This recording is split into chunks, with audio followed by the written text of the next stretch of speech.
Good morning, afternoon, evening, everyone, wherever you are. Let me start by, as always, thanking you for watching, following, and supporting Your People, Your Success podcast. Really happy to be there for episode 8.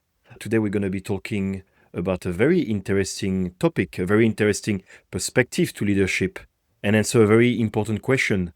Who leads when the leader isn't in the room? And to talk about this topic, I have the pleasure of having with me the one and only Danny Wareham. I hope I pronounced your last name properly. Danny believes that happy bees make tasty honey with a purposeful culture, strategy, and support systems. High performance becomes a side effect. He is a psychologist, author, and accredited coach with work lies at the intersection of leadership, culture, and personality, with a focus on individual differences, especially the dark triad traits of narcissism, psychopathy, and machiavellianism. With my French accent, you're challenging me there. An expert in culture and leadership dynamics, Danny has been recognized among the global top 10 thought leader on culture and has spent nearly 30 years in contact centers, retail, and fintech industries.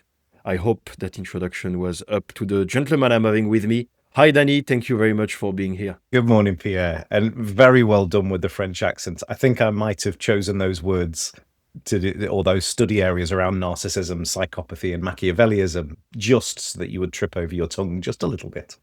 You know what's funny is that those words actually have a French origin because a lot of the English words are coming from the French. So the minute there's English words that are basically French that I'm used to saying French, this is where I struggle because my French accent wants to take over and saying it in French. Everything Uh, sounds more beautiful in French, yeah, even being a psychopath. I think that's the Machiavellianism is Machiavellism. So yeah, in the English one, you add a little more. You say Machiavellianism, where in French you just say Machiavellism. We do like to complicate things a little bit. But yeah, the important thing is what makes you you. And sometimes this includes some of those dark triad things as well. Definitely. And to be honest, the French, we also love to overcomplicate things when it comes to grammar and our language. Just find out how you say 98 in French, 98, which is 420, 10, 8. Yeah. But if you say 96, 96, which is 420, 16. You've got to have complicated stuff elsewhere when your cooking is very simple, very pulled back, and very exquisite in your cuisine. Maybe that's why the complication goes into the language. I mean, I don't know. We're quite lucky that we don't have feminine and masculine nouns, rather. But anyway, as a Yeah. psychologist, language fascinates me, which is probably why we've already segued into this sort of conversation rather than leadership. But it's lovely to be on. Yeah. Lovely to see you again, Pierre. Well, thank you so much for being here. Before I get started, for my episodes on Spotify, please make sure that you are following my page, leaving me a 5-star rating. If you want, you can also turn the episode notification for my channel by clicking the bell or add my episode on your playlist. For the video episodes on my YouTube channel, feel free to give a thumbs up and a comment, and of course, subscribe to my channel if you want to. Without further ado, let me get started. So, you released your book called Constellation, a bestseller on Amazon, by the way, and a must read when it comes to leadership, not only because of the many insights that it shares, but also because of what it talks about and the principle of leaderless leadership. Would you like to tell me more about that principle? So, as a bit of a backstory to how the book came about, when I left the corporate world after quite a long career, I had a little bit of a wobble. I'd been in one organization for nearly 2 decades, and I had a bit of a imposter phenomenon of, am I actually any good? I know I'm good at what I do, but am I only good in this context, in this company? So I decided to go to university, and I'd got a huge amount of business experience and vocational experience. But one of the first modules we did was around leadership. And I'd never really thought of leadership, certainly not academically. So it was a little bit of a surprise. There was 2 big surprises for me. The first was that we don't have a definition of leadership. We can't agree on what leadership is. And the second is that there are 3 commonalities between all of the leadership studies and theories that we've considered, whether that's traits, so what are the skills that make up a leader, or whether it's the relationship, whether you're a servant leader, etc. But there are 3 commonalities. So a leader is always a person. A leader sets the direction, what's the vision or the goal or the mission that we're heading towards. And the third is that a leader is disproportionately influential in how we get things done around here. So what are the behaviors in the culture? So this got me thinking a little bit about, if the group knew 2 and 3, if they know why we're here and what we're aiming to achieve, and they understood those rules of how do we get things done around here, then does a leader need to be a person at all? So the second learning was then, if we think that maybe culture can lead and inform behaviors when the leader's not in the room, why hasn't that been studied before? And it was a little serendipitous, little lucky that I just managed to stumble on being the first person to kind of investigate this academically, when to me it felt second nature. Because there's a lot of scenarios in the real world where you don't have a leader. Who's the leader of your family? Well, it will depend. If it's directions, it might be my wife. If the Wi-Fi's down, it might be one of the kids. So in the real world, we have examples of where leadership is a process rather than a person. But we hadn't really academically researched it. And that then became the basis for the book. Who leads when the leader's not around? Yeah. And I think it's probably the most realistic approach as well, because in any case, I don't think the leader can always be on the floor with the team. A lot of the audience is hospitality audience. And those operational jobs, they're very busy jobs, a lot of responsibility, long hours, a lot of challenges to face. The leader cannot be all the time in the room. And I think that you have a lot of luxury, let's take luxury hotels companies such as Four Seasons. Four Seasons, I think, is demonstrate perfectly the two last points you mentioned, like about bringing this culture, bringing these values, bringing this vision. So much that if you have a bad leader in the room, it's almost completely breaking those two last points, because you're like, hold on, I'm working for a company where on paper, officially, these are the values, these are the vision, this is what they want me to do.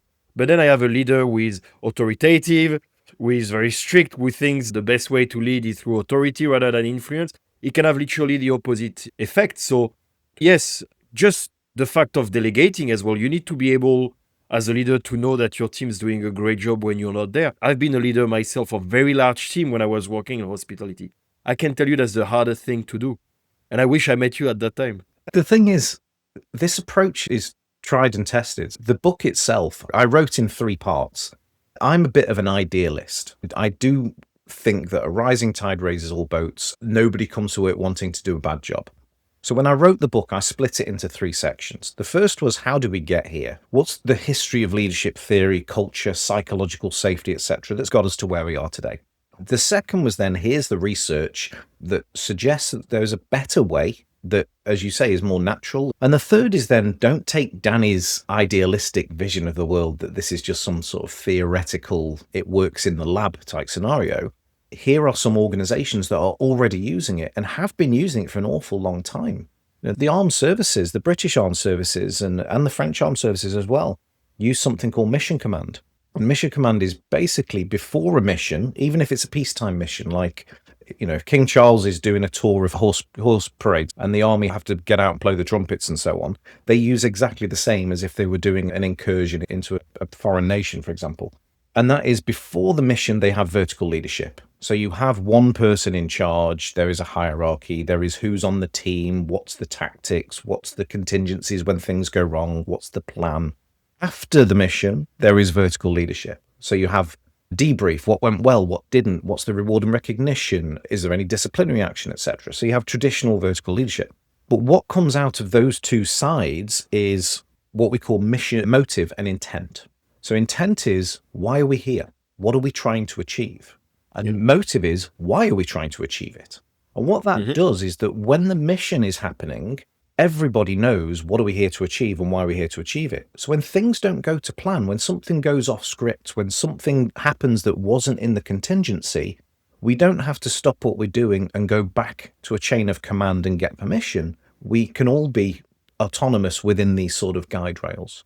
And in organizations, we tend to be quite poor at identifying what are we here to achieve and why is it important.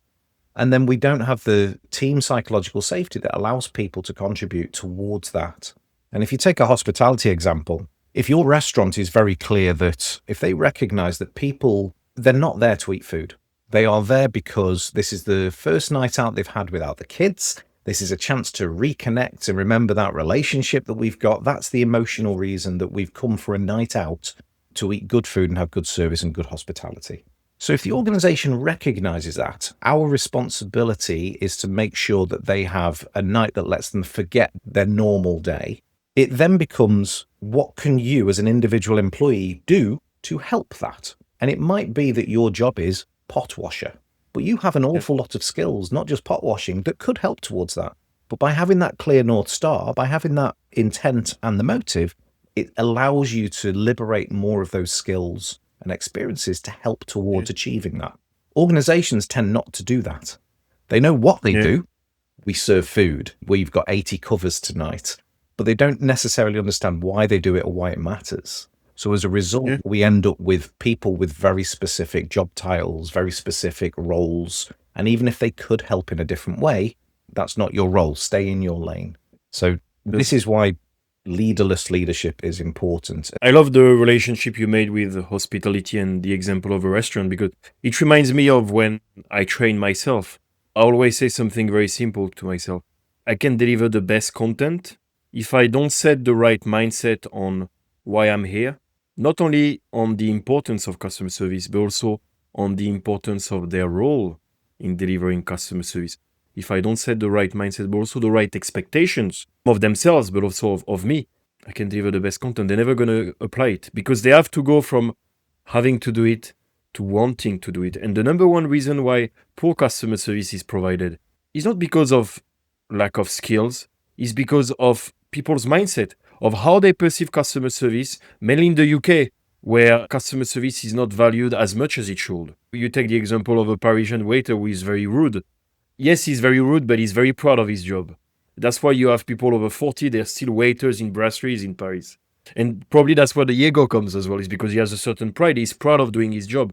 That's what people need when it comes to customer service. Pride. They need to have that pride through their mindset. They need to understand the importance of customer service, but also their own importance. In fact, I would argue that the first line employees, the ones that are waiters, receptionists, etc., those employees who are not the managers, they're the ones dealing the most with the customers. Yeah, they're the ones representing the brand, the restaurant, the hotel in the eyes of the customers more than the managers. You may be dealing with the managers when you have a complaint. So if you don't give them that mindset, even if you're a good operational leader, they're not going to be following you as much as they should. Actually, my other question I had for you, I was running myself events in 5-star hotels. And like I said, I had a lot of employees to manage. And like I also said to you, a huge difficulty I had was I had to be a lot hands-on, because even if I was the head of events, when it was a very large group that was coming, that was almost booking 2/3 of the hotel, not only the event spaces, but also the bedrooms, like 2/3 of the hotel, I was in charge of running it at that moment. When you know what is at stake, as a leader, it's very, very hard at that moment to say, I have to delegate. I shouldn't be as hands-on as I am right now. And I need to apply the principle of leaderless leadership. So I'm sure there's a lot of people that will be watching the episode asking themselves this same question. How does it work for me, who has to be quite hands-on and regularly on the floor with my team? There's a lot to unpack in the question. It's a really good question. There isn't a kind of silver bullet answer, but there is potentially silver buckshots. There's lots of little things that kind of come together. The first place to start, whether you use a kind of Constellation model or whether you're still using an autocratic command and control model, they both benefit from a central North Star that says, what are we here for? Because what that allows you to do is make better decisions. So should we hire this person, or should we invest in this market, or should we use this social media campaign? You're able, by having that North Star, to say, does that decision get us closer to that? If it does, then do it. If you don't have that North Star, we tend to do things that we think are right, that feel right, which is why you end up things like, let's have dogs in the office, or pizza Fridays and so on. There's nothing wrong with pizzas. There's nothing wrong with dogs in the office. But by having a North Star, you're able to ask, does that help? Because when the pizzas are gone, you've got what's changed. You've just spent money. So the first place to start is, what do we want to be famous for? What are we here for? Which ties in with your mindset comment. So your person that works in the restaurant, if they think my job is to get the food from the pass to the table without the food getting cold, without spilling the food, without running into another waiter, putting it down and checking that the client has everything they want. Okay, that's what I think I'm here for. Whereas it is a mindset change to think, I don't serve food, I save relationships. This couple that have come out, it might be their first time out in 6 months. You don't know what's going on in their life. Everybody has a life as complex and nuanced as you do. You just don't realize it. So you don't know what's going on in their life, but you are in that one intimate moment, you are a key enabler or disabler.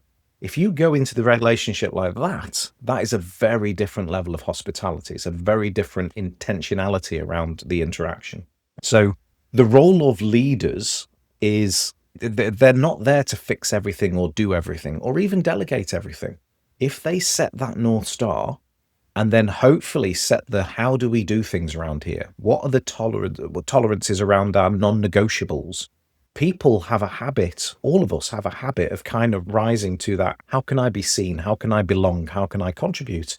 And your level of performance naturally rises. If you think about how our leadership theories grew up, they grew up alongside industry. So we didn't start studying leadership until 1860s. So it was all around production lines and steelworks and mills. And then we went into the First World War and it was command and control. Then we went into recessions and it was crisis management. Then it was a Second World War. Then it was a rebuild. So we've always had this view of a person at the top in this kind of pyramid shape. But if you look, our org structures are very similar. So you'd have a managing director and he'd have a board, and so you'd end up with a pyramid literally mirroring our kind of mindset. Today, if you look at organizations, they're much flatter. The difference between a porter on the door and the person who owns the restaurant might only be 2 levels, because everybody has multiple roles, multiple hats to wear. There's more complexity, there's more demands from customers and from the market, there's more pressures for energy and costs and so on. So you think of all the different situations, all the different contexts, all the different skills that you need. Finding all of those in one person is incredibly unlikely.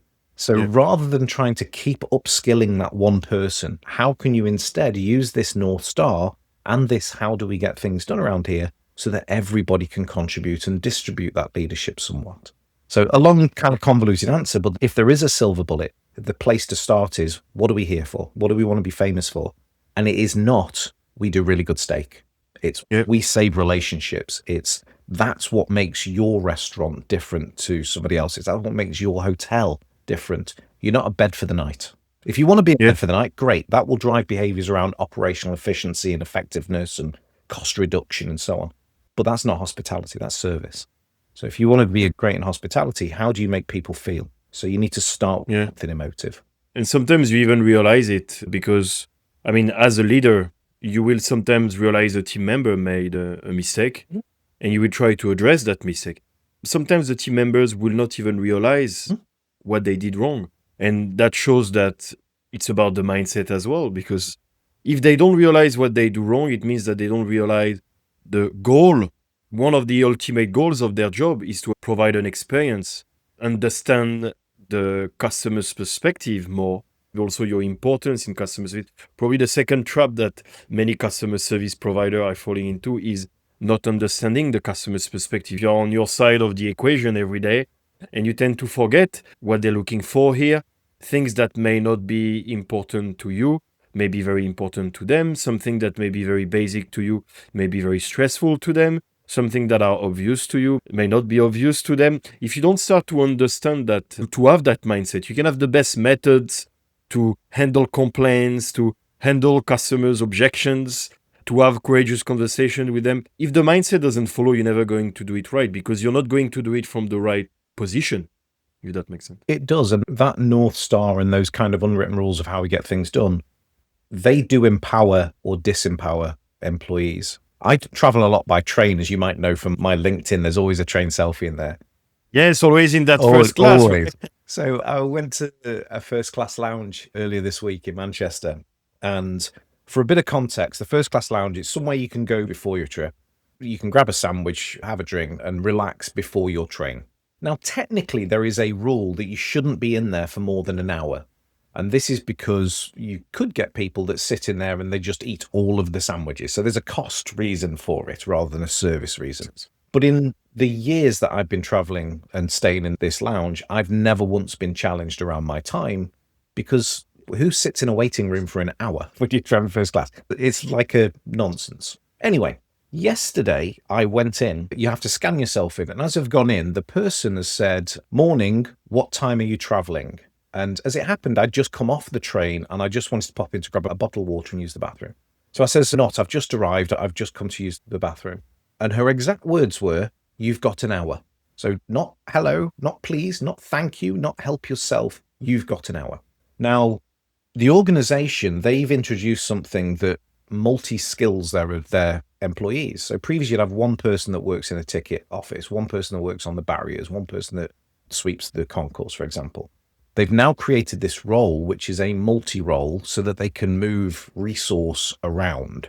But that has dehumanized a little bit of the experience, because now you don't have that competency around, I know how to do my job, I know what good service looks like, I know what it feels like. So instead, you've now got we're going to follow the rules exactly. And the rule is, you can't be in for more than an hour. Now, that rule's always been in place, but by the person not having the competency and the experience, but more importantly, not having the trust of their management team and leadership team, they've now brought their own language to it, which made me feel like, I use this every week. Why suddenly this, you don't belong here, is how it made me feel. So again, the point of the story is that if that North Star is clear, and if we're clear on and allowed to contribute towards it, then actually you don't have to have policies and processes for everything, because people just know how to self-govern. Because does it help us get there? If Danny stays in the room for 10 minutes, does that help us get there? Yes. If he stays in there for an hour and a half, does it help get? Yes. So actually it's a bit of a silly rule. But instead, when things go wrong, when we think people make mistakes, rather than looking at what was the system in which they operated, we tend to go, well, have you seen the policy? Have you seen the employee handbook? And that's not what Constellation's about. And I think managing expectations, setting boundaries with clients, saying how things work is important. But the problem is sometimes those things together with many other things, they're not communicated well. And I always say when I train on customer service, I use the worst examples I faced when I was myself receiving customer service as a client. And I always ask my audience when I train them, I always ask them, on those examples I'm giving you, do you think they realized they did something wrong, or do you think they didn't? And I can guarantee that 9 times out of 10, they didn't. Because again, it comes from that mindset. If you don't realize the impact of what you say on others, the impact it has on their perspective, on their emotional perception, you're still going to do it. And you'll be surprised how much I train great team, like that are quite great in delivering customer service. And when we do some role plays, the things they say, even myself, I'm shocked. And when I explain them why what they say, it's not good because of how it can be perceived, they're like, oh yeah, now it makes sense. So again, only when they understand the why behind the what will they start changing it. If you just tell them to apply the what, but they don't have the why behind it, how will they? Exactly. If we have the right system support, we have that North Star, then if people understand that, performance is a side effect. But what we tend to do is we focus on the performance itself.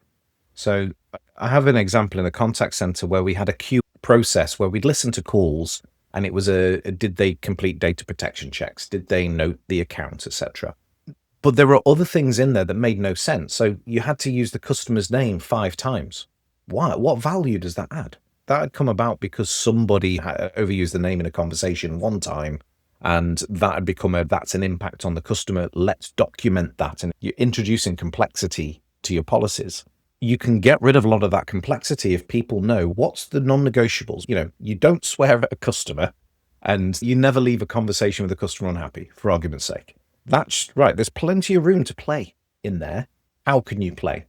We've trained you on, your food regulations, your hygiene regulations. We've trained you on X, Y, and Z. We now trust you to operate within that bandwidth.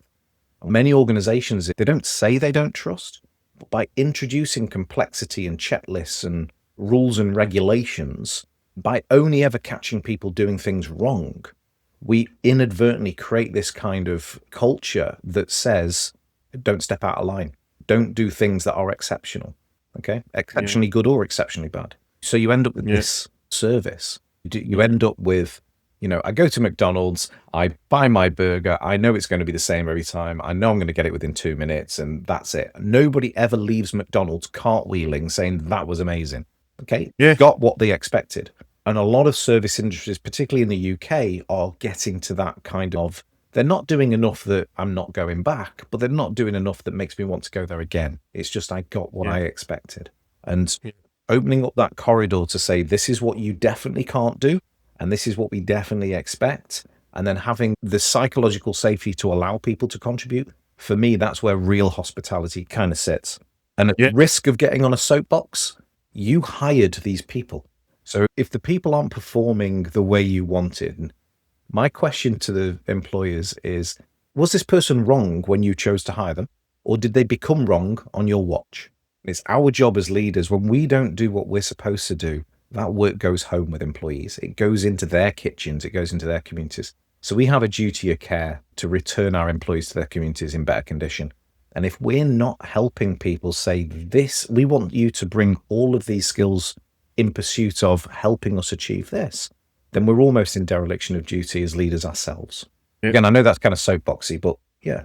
That's true. Your employees' families know you. They know your name. Yeah. Like, what do they say about you when you're not in the room? And how can you influence that? Yeah, that's true. And you know, the principle of leaderless leadership, what if it's also related to understanding the reality of your employees to give them the right structure in order to do their job properly? Sometimes when I train, and even when I was running a team, the number one type of frustrations that the employees will be having is when the structure and support given doesn't match the expectations on them. And therefore, it's almost becoming unrealistic because that structure has been built by the company, by the managers. The way the team is supported within that structure sometimes is insufficient comparing to the very unrealistic expectations that they may place on their employees. So again, the reason why leaderless leadership wouldn't work is not necessarily because the managers didn't train their team well enough, because they don't have the ability to do their job well enough, or because they don't have the why behind the what, like we discussed. Sometimes it's just because actually their ability to do their job with autonomy, ownership, and accountability is amazing. But the expectations are unrealistic based on the structure given to them. And it happened to me in the past where I end up training a room of frustrated employees who they're a little bit like, oh, now they're calling the customer service trainer when we haven't been supported in any way through all those years and the expectations were too unrealistic, or when a mistake happened, suddenly we were pointed fingers rather than having a proactive team, a proactive management that were doing the right things before the mistakes happen. So it's very hard for me at that moment to kind of turn the situation around to say, whatever happened before doesn't matter. The reason why I'm here is to help you and support you and help you enjoy your job better. I'm not there for your clients first, I'm there for you first. If I don't say that, I will never be able to have them listen to me. And to be honest, I choose my clients to make sure that the ones I choose are not like that. But you never know until you kind of like go into the company sometimes. And you know, every company is not perfect neither. So yeah, do you agree with that point that sometimes it's about, if you want leaderless leadership to work, it's not only about giving the why behind the what, but also making sure that the structure and the expectations are aligned? So again, a lot to unpack. The too long didn't read is yes, I agree. There are a couple of things. The first is, if the company is clear on that North Star, it makes it easier to challenge some of the systems and processes and protocols that are already there. So for example, I had a client, they were a payment processor, and their mission rather was all about, how do we help our customers to grow? How do we help their businesses thrive? Because they'll then transact more and we'll get more through the payment system. But ultimately, it was all about our customer is king, help our customers. We're going to deliver customer training programs and financial literacy and so on to our customers. So that's their North Star. When I've looked through their organization, though, they don't use the word customer anywhere in their business. Everybody is a client or a vendor or a merchant. So culture leaves evidence. And these little pieces of evidence that what you say you're about and what it's really about are actually, the difference between the two is where things start to become abrasive and toxic. Yeah. And if you have training teams that are frustrated because we're being told that this is what we're about, but the systems and structures around us don't allow us to do that, then that's the time that we should be feeding that back or using this North Star almost as a challenging point to say, look, you say you're about X, Y, and Z, but this is the lived experience day to day. And the delta between the two, that's what's leading to lessened service. It's what's leading to attrition. It's what's leading to burnout and stress. So first stage is that North Star. Second is, do you walk that talk? Because culture Yeah. leaves evidence. And Yeah. the second part is that one of the ways traditionally that we've approached these kind of challenges in business is ignore all that stuff that you don't like and just deal with the bits that are in your control, which is sound advice. But depending on how influential those other parts are, this can almost feel a little bit victim blaming. I know the systems you work with are terrible. I know the booking system's terrible. When you arrive into the restaurant, there's peeling posters and it looks derelict. But we want you to watch your P's and Q's and give a world-class service and so on, but nobody else is doing it, okay? And then when you raise that as a legitimate concern, it's, well, you can't do anything about customers arriving wet because the awning outside isn't covering, but what you can do is have a service with a smile, and it's your fault if they don't have a good service. So we have to be careful that we don't treat these things as piecemeal, let's deal with this process or this system or this person, and instead look at it as a whole system, as a whole business, to go, do we walk our talk? Do we know where we're walking? Because a lot of companies don't know that. And if we do know that, do we do what we say we're going to do? And that helps keep you on track a little bit easier, but it also makes decision making and challenging far easier in your business. We want to give a world-class service, but we need to get 150 covers. Well, the only way we can do that is by not allowing people to eat for more than 30 minutes because we need that table clearing. Okay, well, perhaps we're not walking our talk, and we might rationalize it away of, well, we need money, we need revenue. So either your talk needs to change. We're about giving good service, but actually we're going to make sure people leave here, well nourished or wherever it might be. But you might need to change what you want to be famous for and stop kind of lying to yourself. Or you hold that up as a spotlight to say, we're not doing what we said. And the people that we attracted to work here, they sign up for this. So if their lived experience at work is not that, then they are flight risks. We are sending them home in a worse condition. So do you walk your talk? At the end of the day, we're not only what we say, we also what we do. And I think that's very important. That's probably the number one frustration that employees have when they come into a new company. They see the company from outside. They are so excited to get started with their company because they see those values, that vision, that goal, that North Star to go to. But then they realize that what is done internally, what the company does, doesn't reflect at all what they say. And then you create huge disappointment. And I think it comes down also to expectations. That leads to my other question to you. And I'll try to phrase it in a not too complicated way. Leadership is also people dealing with people. Customer service is people dealing with people. A very important aspect of customer service is setting the right expectations so your customers know what to expect from you. And the number one reason of complaints in customer service is expectations badly managed. Even if it's not the main reason, it's going to be included at some point. And even sometimes setting the right expectations as a company to your clients, it's about protecting yourself. Why am I saying this? Is because I believe it's also the same as a company or as a manager towards your team. Like we discussed, sometimes team members will be having some frustrations on certain things where they realize that what is being said doesn't match what is being done. Sometimes it may also be related to the fact that the same way that the leaders don't really get the full reality of their employees, it goes the other way around as well. The employees don't get the full reality of what the leaders are going through, what they can do and what they cannot do. So do you feel like leaderless leadership also comes down to not only setting the right expectations of what your team is expected, but also setting the right expectations of what you can do and cannot do as a leader so they don't get frustrated where they shouldn't? We all have personas that we put on in different social groups. The groups that we're in modify and mold our behaviors. So the way that you speak at work, the way you dress at work, the way you carry yourself, all of those things will be very different to how you are with your friends on a Friday night, will be different to how you are with your family on a Saturday. So the groups we're in influence how we show up. And the more we have to kind of mask and pretend to be something that we're not, the more emotional labor on a psychological level it takes, the more calories it takes, the more energy it takes. And if we have to maintain that persona and pretend to be something we're not for a long time, that's a route to well-being impacts and stress and exhaustion and burnout and so on. That applies to all people. It doesn't matter if you're an advisor in a contact center or a managing director in the contact center. You're both people. You both feel and experience the world differently and subjectively, but you both will feel that emotional labor. So leaderless leadership is not completely leaderless. What we're saying is, what are the behavioral norms of that group? And we can influence them. If you're out with your friends and you won't have a friendship charter that says this is how we treat each other, but there will be implicit, implied rules around how we behave. And if somebody steps out of line, if somebody says something inappropriate, then the group will say, hey, up Pierre, I think that was a bit out of order, and you self-police.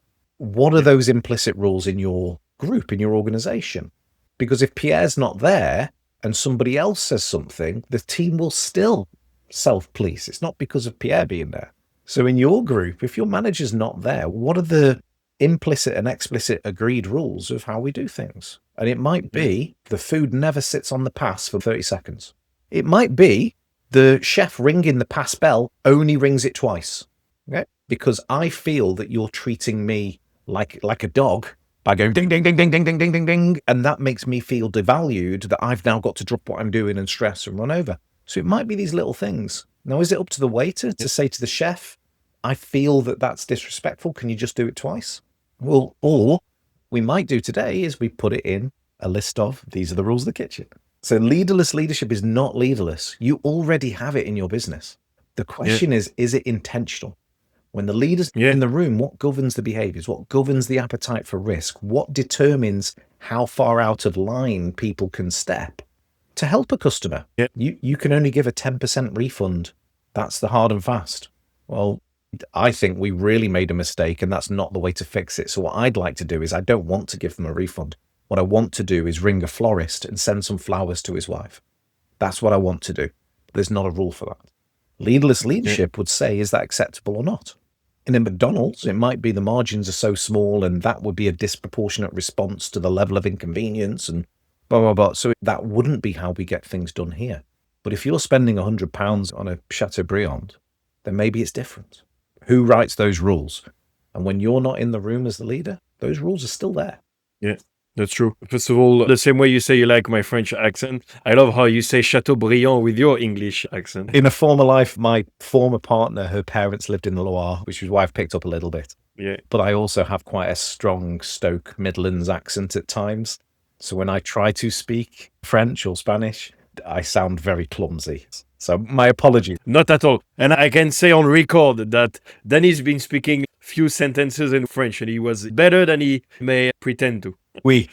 Sorry. Yes, indeed. True. That's the one most used. But that's very true what you're saying. And I think it's also down to, sometimes hospitality is full of standard operating procedures, what you call SOPs. So some of those red lines, so we don't store raw meat above vegetables in the fridge. There are certain rules that are non-negotiables and they should be documented and regulated. But, there are certain rules. If you take a football match, there are red lines. So you're not allowed to touch the ball with your hand. That's a non-negotiable. But who's the leader of a football team? Before the game, you have vertical leadership. You have what's our tactics, what's our plan for the day, what's our actions, who's on the squad. After, you have who played well, who didn't, who makes the next squad. During the game, everybody knows what their core task is. The goalkeeper will never be asked to go and take penalties or play on the wing. So we know this is your capability and where you're at your best. And we know that the aim of the game is to put the ball in the goal. But if something doesn't go to plan, if somebody slips and makes a mistake and the ball runs loose on the other side, and the goalie could get to it, because I know this is what we're here to achieve and this is what I could contribute, there's nothing stopping them from going and doing it. How many organizations don't permit that inadvertently because they've got all of these rules and regulations and so on? So you have terrible scenarios. There was an investigation last year, the Met Police. There was a young lad, I think he was 12, who got into trouble on a frozen pond and fell through the ice. And the police got there whilst the child was still alive. And they didn't help because they didn't have the training to do the proper evacuation. And the poor child passed away. And there was an investigation into this that exonerated the police because they did nothing wrong legally. Now, that's an extreme example, but that is a clear case of those police officers possibly could have helped. They had those skills in their skill set, but the system in which they work says, no, that's not your job. Stay in your lane. How many of those do we have inadvertently in our workplaces? You are just a pot washer. I know 2 of our waiters haven't turned up tonight And I know that you have the ability, you're super polite, you're on time, you're dutiful, and you know how to carry a plate from here to here and be charming. But no, that's not your job. Yeah. To my opinion, leaderless leadership can only really work if the company and the managers are trying to be proactive rather than reactive, which is trying to solve the problems before they arrive, or when they start to arrive, or when they see there's something that should be improved before there's a big customer complaint, before there's a big mistake, because then that's also going to lead to blaming culture, because you're going to be reactive. You're going to deal with the problem at the worst time when it happens rather than before. Most part of the time when it impacts clients, that's where team members and managers react the worst, because it's high stakes situation. So this is where the pointing fingers may appear. And that's how then team members, they are more afraid to make mistakes moving forward. They feel less supported. They feel it's unjust, and they feel frustrations on, hold on, I haven't been trained, supported well enough, and now I make a mistake. There's a big drama around it where we could have done something beforehand. So yes, being proactive rather than being reactive, I think is so important when it comes to that. And that North Star helps determine, where are we heading? How do you align behaviors unless you know what you're aligning them to? And it gives you that direction. But if I use a very quick analogy, so if you have the kind of restaurant where when food is sent back to the past, when a customer's unhappy, do you have the chef comes over and tastes it and go, there's nothing wrong with this? And then they sit round with all the sous chefs all having a little bite and go, no, it's absolutely fine. That is, they don't know what Signon is. It's supposed to be that pink. You end up with chefs that are defensive over the product that they produce. And behind the scenes, they're blaming the customer. Now, what that inadvertently does is, if you don't have that North Star, is how next time that a customer complains about their steak being undercooked or overcooked or whatever, how likely is the waiter going to want to take that back? Or are they going to try and have that discussion and influence the customer because they don't want to deal with the drama that's going to go in the kitchen? Is that situation a lot of times? I'm using it because I'm aware that happens. So even a behavior that happens behind closed scenes, and most customers will never see that still influences the experience on the front line. Now, by having a North Star that says we are about saving relationships, then actually that almost empowers the waiter to go, I don't care what the chefs are going to say, or, it's not got enough seasoning, or it doesn't matter, because my job is saving this relationship. So I'm not going to stand here and argue about, well, that's how it's supposed to be, and that's the right cut of meat and so on, because I know what's expected of me, because that's my North Star. And leaderless leadership is happening already. What are we here for? That vision, what's the difference we make? What's the legacy we want to do? What do we want to be famous for?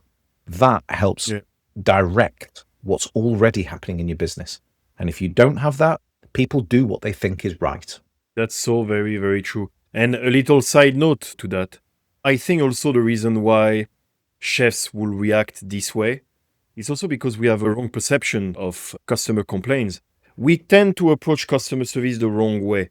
Example to that, I'm not a believer that customers are always right. You know that famous statement, customers are always right. I'm a trainer in customer service. I'm not a believer of that. But you know what? It doesn't matter, because that's the problem most part of the time when we deal with customer complaints, negative feedback or objections is who is right, who's wrong. Let's say nothing's wrong with that dish. It may just be related to expectations. They may just have been expecting something else, and this is why they're not happy with the dish. But if you start making it by who is right, who is wrong, this is probably where you start failing when it comes to handling complaints and those difficult situations in customer service. So again, around mindset, and this is exactly the mindset I set all the time, because if you have the wrong mindset, you're always going to focus on the tip of the iceberg, that emerging part of the iceberg, that specific feedback. But maybe it was a lack of trust. Maybe they were frustrated by 5 other things before, and they decided to pick up that last one. We think that when customers are unhappy, they're going to say about it. That's not true. Only 20% of unhappy clients are saying it. Yes. And most part of them, they're saying it when they are unhappy enough to say something. They pick that one thing. Yeah. If you're only focusing on that one thing, but on top of that, you're making it about who's right or wrong, how can you have a correct approach? So again, it comes down to it's fuel on the fire. One of the challenges I see in leadership around change, which includes complaints and so on, is leaders and people tend to go to a place of compulsion rather than curiosity.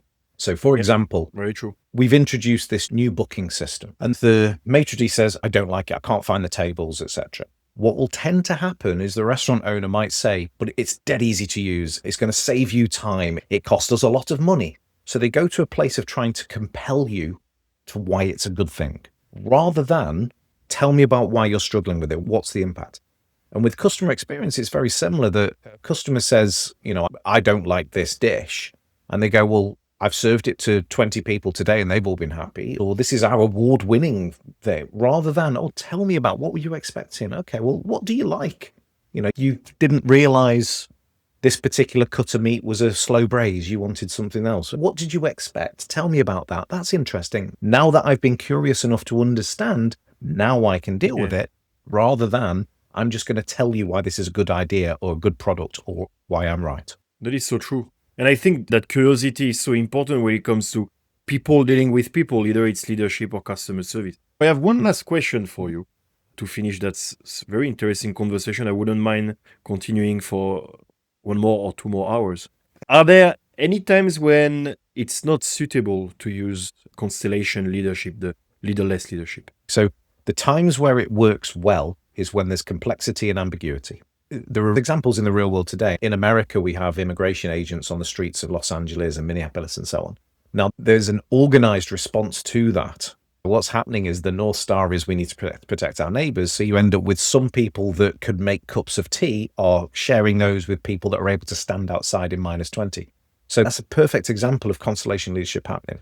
Now, that's good when there's high stakes, when there's ambiguity, when there's complexity, and we need speed of resolution. That's the time when Constellation really shines. When it doesn't is when it's predictability, structure. So after a crisis where we're having to investigate why did something go wrong, or before, if we know that we're going to have to deal with change, we've got a project coming up that's going to require us to, for example, we're going to move restaurants. We're going to move from this building to this building. You can't have a North Star of we're going to move buildings. Actually, you need a plan and a structure. So Constellation doesn't work well in that. But once you've got that plan, you can now execute that plan as a traditional kind of control and command type approach. But if something goes wrong, so if the doors weren't delivered and you were due to open the next day, actually it might be, does anybody here know another door supplier? That is a skill that somebody in the team brings to it. But who would ask that? What we tend to do is go back to the process and then we shout at the door supplier for not getting it there. The problem could be solved if we just had that, what are we here to achieve? So when there's complexity, ambiguity, we need more empowerment within teams to bring all of their skills. That's when it works. When it doesn't is when things are a little bit more predictable, a little bit more structured, and they require that rigor and governance. So I'm not advocating for leaderless leadership all the time. And certainly that's not what the research says. But if you're dealing with complexity, sometimes you have to let culture take the wheel. That's brilliant. Then I would argue that even for the second example, you may still need leaderless leadership on some instances because, it's not like fully using it or not using it at all. Sometimes it's in between. Yeah. And it's about knowing when to use it and when not to use it. Exactly. And, the one way never works all the time.